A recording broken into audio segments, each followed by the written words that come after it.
हाथ से उन जुड़वा बच्चों में से एक फिसल कर एक मरी हुई कपिला गाय की गोद में छिप गया।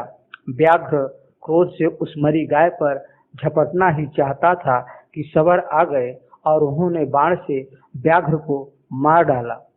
वे उस चंचल केस वाले बालक को उठाकर न जाने कहाँ ले गए। दूसरे बालक को लेकर मेरी लड़की न जाने कहाँ चली गई। मैं मूर्छित पड़ी थी। कोई दयालु चरवाह उधर से निकला।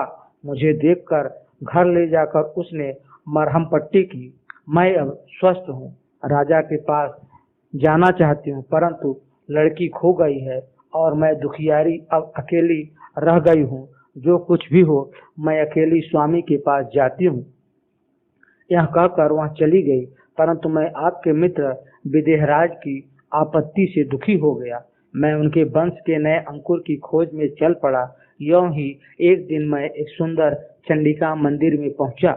वहां मैंने देखा कि किरात विजयोत्सव मना रहे थे। वे एक बालक को बलि देने के बारे में बातें करते हुए आपस में कह रहे थे, इसे वृक्ष की शाखा से लटकाकर तलवार से काटा जाए, या बालू में गड्ढा खोदकर पांव बांधकर पहने बाण से मार दिया जाए, या कई चरणों पर भागते पिल्लों से इसे कटवाकर बलि दिया जाए।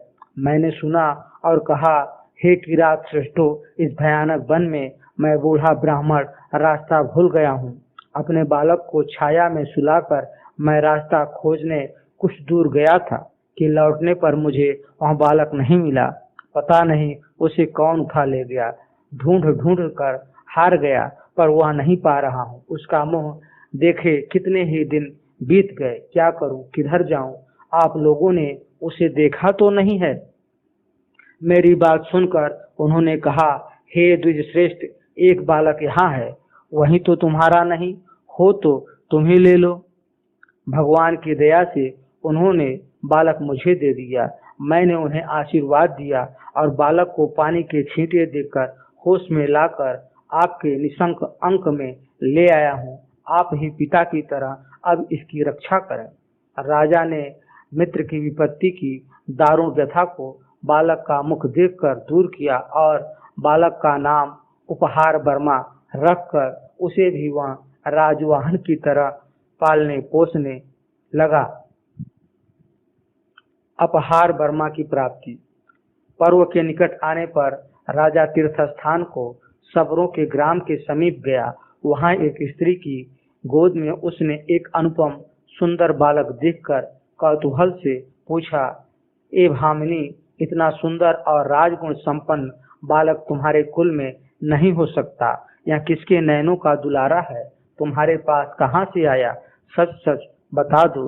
सबरी ने प्रणाम करके लज्जा से कहा, हे राजन, जब सबर सेना हमारे गांव के पास के मार्ग से जाते इंद्र जैसी मिथिलाधिपति को लूट कर आई थी, तब मेरे पति ने इसे मुझे लाकर दिया था। मैंने ही इसे पाल पोस कर बड़ा किया है। राजा ने समझ लिया कि मुनि ने जिस दूसरे बच्चे की बात कही थी वह यही है।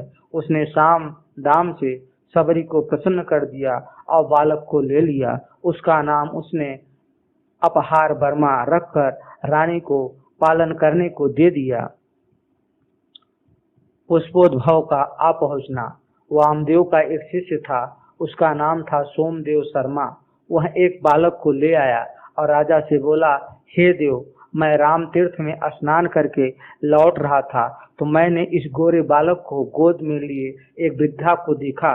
मैंने उससे बड़े आदर से पूछा, हे अस्थवीरे, तुम कौन हो और इतने कष्ट पाकर भी इस बालक को वन में लिए क्यों घूम रही हो? वृद्धा ने कहा, हे मुनिवर, काल यवन नामक द्वीप में कालगुप्त नामक एक धनिक वैश्य है। उसकी एक सुशोभना सुब्रता नामक लड़की है। मगधराज के मंत्री के पुत्र रत्नोद्भव ने उससे विवाह किया। बड़ा गुणवान, सारी पृथ्वी पर घूमा हुआ रत्नोद्भव समुद्र व्यापार करता हुआ द्वीपों में पहुंच गया। ससुर ने उसे काफी अच्छी चीजें और धन देकर सम्मानित किया। कालक्रम से वह नतांगी गर्भिणी हुई। रत्नोद्भव को भाइयों को देखने की इच्छा हुई। ससुर को मनाकर वह इस चंचल नेत्र वाली स्त्री को साथ लेकर नौका पर सवार होकर पुष्पपुर की ओर चला। दुर्भाग्य से लहरों की चोट से नाव समुद्र में डूब गई। गर्भ की पीड़ा से थकी हुई सुब्रता को मैं उसकी धाय ने संभाला और किसी तरह एक पटरे पर चढ़ाकर तीर पर पहुंचा दिया।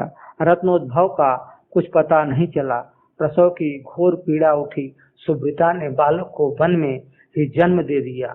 वहाँ चेत सी एक वृक्ष की छाया में पड़ी है, पर निर्जन वन में कब तक अकेली रहेगी। मैं इसलिए नगर का मार्ग खोजने निकली हूँ। उस बेबस के पास बच्चा छोड़ना ठीक न समझकर मैं कुमार को ले आई हूँ। तभी वन में एक जंगली हाथी दिखाई पड़ा। उसे देखकर वह वृद्धा डर के मारे बालक को छोड़कर भाग गई। मैं एक लता के पत्तों में छिपकर बैठ गया। ऊंचे हाथी ने सूंड फैलाकर उस बच्चे को ज्यों ही खाने के पत्ते की तरह उठाना चाहा कि भयंकर गर्जन करता हुआ एक सिंह उसी समय उस पर वेग से झपटा। हाथी ने डरकर बच्चा ऊपर उछाल दिया, किंतु बालक का भाग्य अच्छा था। उसे धरती पर गिरने के पहले ही एक ऊंचे वृक्ष की शाखा पर बैठे बंदर ने फल समझकर पकड़ लिया और फल न देखकर एक मोटी डाल पर रख दिया। बालक स्वस्थ था, सारे झटके झेल गया। सिंह तो हाथी को मारकर चला गया। मैं भी लता कुंज से निकला और मैंने उस तेजस्वी बालक को नीचे उतारा। वन में ढूंढने पर भी वह स्त्री नहीं मिली। तब मैंने बालक को गुरु को समर्पित किया। उन्हीं की आज्ञा से अब उसे आपके पास लाया हूँ। राजा ने सोचा कि भाग्य भी विचित्र है। सब मित्रों पर एक साथ ही आपत्ति आई। रत्नोद्भव का जाने क्या हुआ।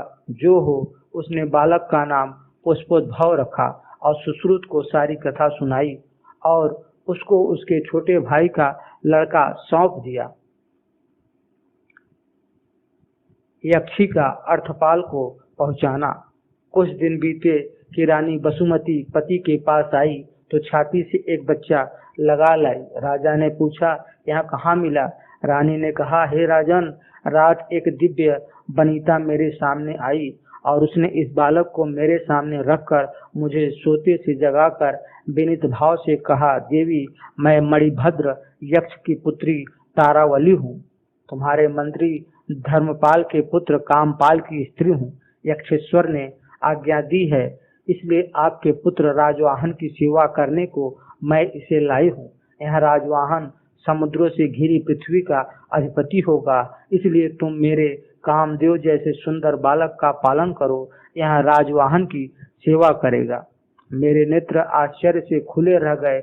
मैंने बड़े आदर से उस सुलोचना यक्षी का सत्कार किया, तभी वह अदृश्य हो गई। राजहंस को इससे बड़ा आश्चर्य हुआ कि कामपाल ने यक्ष कन्या से संबंध कर लिया। फिर मित्रों का मनोरंजन करने वाले सुमंत्र अमात्य को बुलाकर बालक को उसे सौंप दिया। इस बालक का नाम अर्थपाल रखा गया। सोमदत्त का आना। वामदेव के आश्रम में एक और भी शिष्य था। वह भी एक दिन बहुत ही अपरूप सुंदर बालक ले आया और राजा राजहंस से बोला, हे देव, मैं राज तीर्थ में स्नान करने गया था। वहां मैंने इस चंचल बालक को गोद में लिए एक वृद्धा को रोते देखा। मैंने उससे पूछा, हे अस्तवीरे, तुम कौन हो? क्यों रोती हो? यह सुंदर बालक किसका है? वन में क्यों आई हो? बुढ़िया ने यह सुनकर हाथों से आंसू पोंछकर मुझे शोक निवारण करने में समर्थ जानकर कहा, हे ब्राह्मण पुत्र, राजहंस के मंत्री शीत वर्मा का छोटा पुत्र सत्यवर्मा तीर्थ यात्रा की अभिलाषा से विदेश गया था। किसी अग्रहार में काली नामक किसी ब्राह्मण कन्या से विवाह करके रहा। जब उससे संतान नहीं हुई तो उसने उस काली की सुवर्ण जैसे रंग की बहन गौरी से विवाह कर लिया। उससे एक लड़का हुआ। काली ईर्ष्या से जल उठी। वह मुझे बालक के साथ बहाने से इस नदी के पास लाई और इसमें धक्का देकर चली गई। मैंने एक हाथ से बालक को पकड़ा और दूसरे से तैरती रही। धारा में बहता एक पेड़ मेरे हाथ में पड़ गया। मैं भी बहाव में पड़ गई, पर उस वृक्ष पर एक सांप बैठा था जिसने मुझे डस लिया।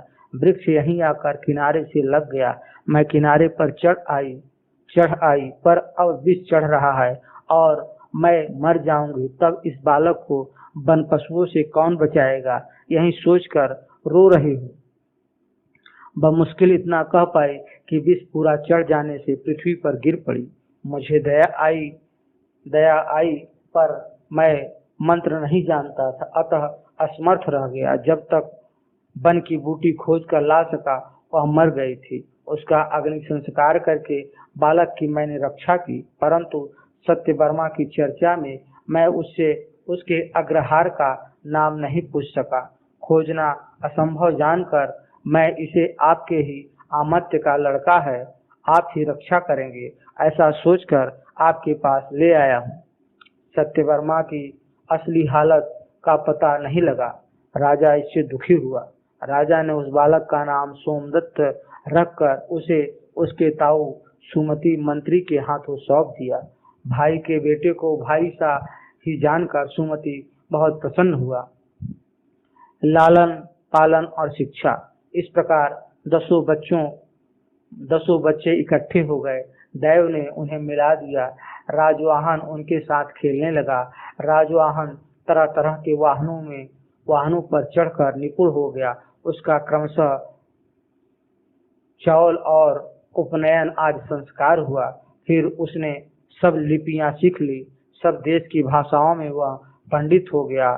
षडंग, वेद, काव्य, नाटक, आख्यानक, आख्यायिका, इतिहास, चित्रकथा, पुराण, धर्म, शब्द, व्याकरण, ज्योतिषी, मीमांसा, तर्क तथा कौटिल्य और कामंद की नीति शास्त्र की निपुणता, बीड़ा आदि सब वाद्यों को बजाने का कौशल, संगीत साहित्य में मनोहरता लाना, मणिमंत्र, औषधि आदि के माया प्रपंच आदि में प्रसिद्धि, हाथी घोड़ों पर चढ़ने का कौशल, तरह तरह के हथियार चलाने का यश, जुआ और चोरी आदि छल विद्याओं में प्रौढ़ता को वह आलस्य रहित होकर प्राप्त कर गया।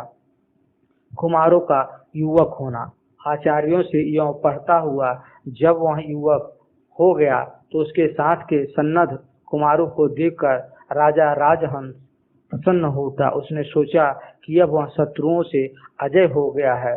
उसको परमानंद होने लगा।